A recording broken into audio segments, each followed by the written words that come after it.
हर gym जाने वाले का सपना होता है एक अच्छी बॉडी बनाने का, पर सबकी बनती थोड़ी है। कुछ की 3 महीने में बन जाती है एंड कुछ के 3 साल में भी नहीं बनती है बॉडी। तो ये हूँ मैं 90 किलो का सांड आज से 4 महीने पहले, एंड ये है मेरी करेंट 79 kg पे फिजिक। तो इन 4 महीने में मैंने बिना कार्डियो के ये ट्रांसफॉर्मेशन अचीव किया एंड अभी भी स्टिल ऑन गोइंग है। बट अगर मैं कार्डियो का हेल्प लेता तो आज मेरी फिजिक कुछ अलग लेवल पे होती और श्रेडेड होती, बट साइज मेंटेन करने के चक्कर में मुझे ये स्टेप उठाना पड़ा।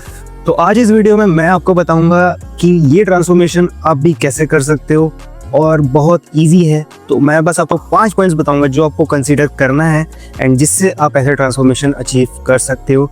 हाँ, वो अलग बात है अगर तुम डिसिप्लिन नहीं हो तो भगवान भी तुम्हें नहीं बचा सकते, ठीक है। तो ये बात जान लेना। तो बिना किसी देरी के वीडियो शुरू करते। Point number 1, be in a calorie deficit. अब तुम कोई भी महापुरुष का बताया हुआ ड्रिंक पी लो, जो भी उबाल के पीना है, मिक्सी में डालो 60 ग्राम चना, लेकिन जब तक कैलोरी डेफिसिट पे नहीं रहोगे तो तुम्हारा फैट लॉस नहीं होने वाला है, ये बात जान लो।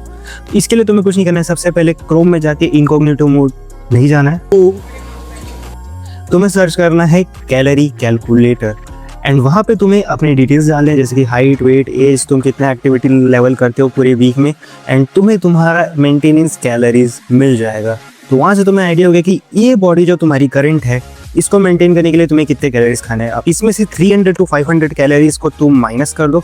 अगर सपोज तुम्हारा मेंटेनेंस आता है 2500 तो तुम 2200 के लिए स्टार्ट कर लो अभी के लिए, अगर तुम पहली बार कर रहे हो। तो यहाँ से तुम्हें पता चल गया तुम्हें कैलोरी डेफिसिट में फिलहाल 2200 कैलोरीज खाने हैं। बहुत सिंपल था, कुछ ज़्यादा कॉम्प्लिकेटेड नहीं था वाला स्टेप। पॉइंट नंबर 2 है daily 8K to 10K steps complete करना कैसे भी, ठीक है। अब देखो इससे क्या होगा ना कि सबसे पहले जो तुम्हारा आलसपन है वो दूर हो जाएगा कि ये नहीं करना वो नहीं करना। जब तक तुम एफर्ट्स नहीं डालोगे रिजल्ट्स नहीं मिलने वाले हैं, ठीक है। तो इसलिए छोटे स्टेप से स्टार्ट करो। अगर पहली बार कर रहे हो तो एटलीस्ट 2000 तो कर ही सकते हो, तो ऐसे ही चलते फिरते हो जाता है। लेकिन कोशिश करना है एट अ टाइम ये रिजल्ट्स अचीव करो तुम 8K to 10K वाला। ऐसा नहीं कि साले दिन भर तुम निकल रहे हो एंड दिन भर का मिला के तुम 8K कर रहे हो, नहीं, ऐसा नहीं। एक डेडिकेटेड टाइम स्टैम्प निकालो कि 1 घंटे में मुझे 8000 स्टेप्स करने हैं, वो हो जाता है 1 घंटे में, बिल्कुल कर सकते हो, ठीक है। एंड इससे तुम्हारा हार्ट हेल्थ भी अच्छा रहेगा, बॉडी भी टून होगा एंड विन विन सिचुएशन है यार सबके लिए। तो बिल्कुल सेकेंड स्टेप को फॉलो अप करना बिल्कुल मत भूलना। अब आते हैं पॉइंट नंबर 3 पे, जो कि है हाई इंटेंसिटी वर्कआउट, ठीक है। अब तुम जिम तो डेली जा रहे हो, वर्कआउट भी कर रहे हो, पर रिजल्ट्स क्यों नहीं आ रहे हैं, कभी सोचा है? क्योंकि तुम्हारे वर्कआउट में एक इंटेंसिटी ही नहीं है। तुम जा गए तो बहुत लाइट वेट उठा रहे हो या बहुत हैवी वेट उठा रहे हो। एंड ये बहुत सारे लोगों की गलती होती है कि वो वेट्स के पीछे भागते हैं कि अगर आज मैं 20 kg उठा रहा हूँ तो अगले हफ्ते मुझे 30 kg उठाना है। भले वो 1 रैप जाए, 4 रैप का कोई और पूरा उठा ले, तुम्हारा कोई एफर्ट्स लगे ही ना। तो सबसे बड़ी गलती यही करते हैं। अगर तुम्हें फैट लॉस करना है तो तुम्हें रैप रेंज में खेलना पड़ेगा एंड एक मॉडरेट वेट के साथ। इंटेंसिटी का मतलब ये होता है कि तुम फेलियर हिट करो हर सेट। अगर हर सेट नहीं भी करो तो एटलीस्ट 1 या 2 सेट पे फेलियर हिट करो एंड मॉडरेट वेट रखो, जिससे कि तुम एक डिसेंट मतलब कि 8 to 15 रैप रेंज, एटलीस्ट इस रैप रेंज में रहो, ताकि तुम्हारी बॉडी को थोड़ा सा अच्छा भी लगे, जिससे तुम्हारा मसल भी ग्रो हो, फैट भी लॉस हो एंड तुम काफ़ी अच्छा फील करोगे। क्योंकि बिना इंटेंसिटी के तुम्हारा कुछ नहीं हो सकता, ठीक है, समझ जाओ ये चीज़। तो इसलिए एक हाई इंटेंसिटी वर्कआउट रखना बहुत ज़्यादा ज़रूरी है एंड मैं भी वही फॉलो करता हूँ। रैप रेंज एटलीस्ट ऐसा रखता हूँ, हफ्ते में 1 दिन मेरा ऐसा रहता है जिसमें मैं हैवी उठाता हूँ, बट बाकी के 5 दिन जो रहते हैं मेरे उसमें मैं हाई इंटेंसिटी वर्कआउट करता हूँ। मतलब कि सुपर सेट्स हो गए या ड्रॉप सेट्स हो गए या रेस्ट टाइम कम लेता हूँ, या तो मैं इतना रहता है कि अपने बॉडी को एक इंटेंस जोन में रखने की कोशिश करता हूँ। तो ये बिल्कुल मत बोलना, फैट लॉस में कार्डियो ज़रूरी है, बट अगर तुम वर्कआउट सही से नहीं करोगे तो तुम्हारा बहुत बड़ा लॉस हो सकता है। अब आते हैं पॉइंट नंबर 4 पे, जो कि है कार्डियो एंड एब्स ट्रेनिंग। अब देखो, अगर तुम्हारा वेट बहुत ज़्यादा है, तुम बहुत ज़्यादा फैटी हो, तो तुम्हारा प्रायोरिटी कार्डियो होना चाहिए ओवर दी एब्स।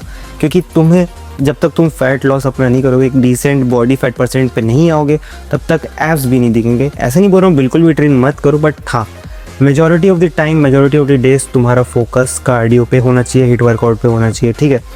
सबसे पहले उस पर ध्यान दो। एंड अगर तुम लीन हो, मतलब लीन मतलब कि स्किनी फैटी हो, तो तुम कार्डियो पे ध्यान दो थोड़ा, एंड थोड़ा एब्स ट्रेनिंग पे ध्यान दो, क्योंकि तुम्हारा फैट लॉस थोड़ा सा जल्दी हो सकता है।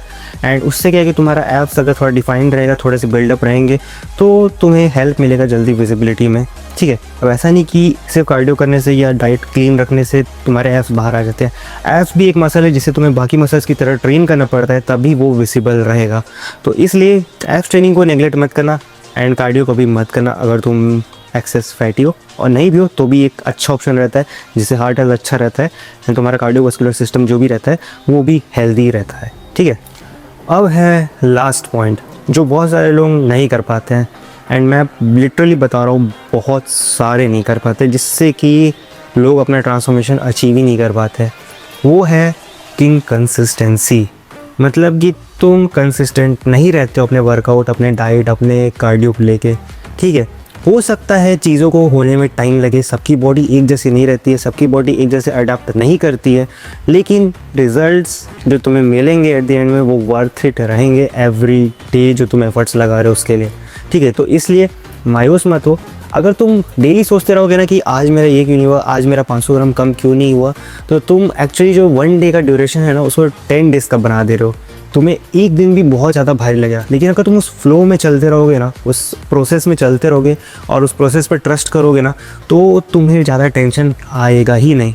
तुम कब सोचोगे कि तुम्हारा 10 दिन, 20 दिन, 30 दिन, महीना, 2 महीना, 3 महीना कब निकल गया एंड तुमने कहाँ से कहाँ तक अपना प्रोग्रेस अचीव कर लिया ना, तुम्हें पता भी नहीं चलेगा। इसलिए go with the flow. Results की ज़्यादा टेंशन मत लो। हो सकता है कि किसी को 3 महीने मिल जाए, किसी को 6 महीने में मिल जाए, लेकिन मिलेगा ज़रूर अगर तुम कंसिस्टेंटली एफर्ट लगाओगे तो।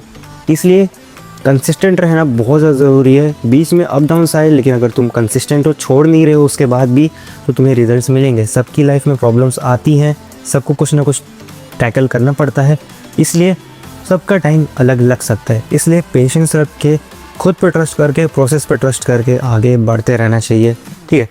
तो ये था 5 पॉइंट्स जो मैं आपको बता सकता हूँ जो मेरी हेल्प किया है, क्योंकि देखो इसके अलावा ऐसा कुछ भी नहीं है जो तुम्हें लगेगा या तुम्हारा जिससे फ़ैट लॉस होगा, क्योंकि अगर तुम फैट लॉस सप्लीमेंट्स में भी जाओगे ना तो भी कुछ हेल्प नहीं करने वाले हैं, बिल्कुल वेस्ट ऑफ मनी है।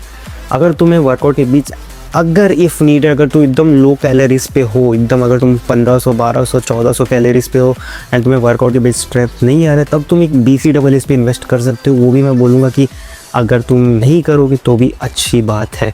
जितना रॉ रखोगे चीज़ों को उतना अच्छा है। हाँ, बस एक प्रोटीन और क्रिएटिन एक ऐसी चीज़ें हैं जिस पे तुम इन्वेस्ट कर सकते हो आँख बंद करके, जो तुम्हारी हेल्प करेगा ही करेगा। ओके, तो ये थे 5 पॉइंट्स। तो आई होप आपको ये वीडियो अच्छा लगेगा। एंड पिछले मेरे वीडियोस जो हैं जिसमें मैंने बजट बॉडी बिल्डिंग के बारे में बात की है, डाइट के बारे में, वो सब भी चेकआउट करना मत भूलना। उसका मैंने प्लेलिस्ट बना के डाल दिया है लिंक। तो आई होप आपको वीडियो अच्छा लगा, एंड अगर अच्छा लगे तो एक लाइक कर देना, कमेंट कर देना, चैनल सब्सक्राइब कर देना, एंड अगर तुम्हें और भी क्या टॉपिक पे वीडियोस चाहिए वो भी कमेंट करके बता देना। तो मिलते हैं अगले वीडियो में।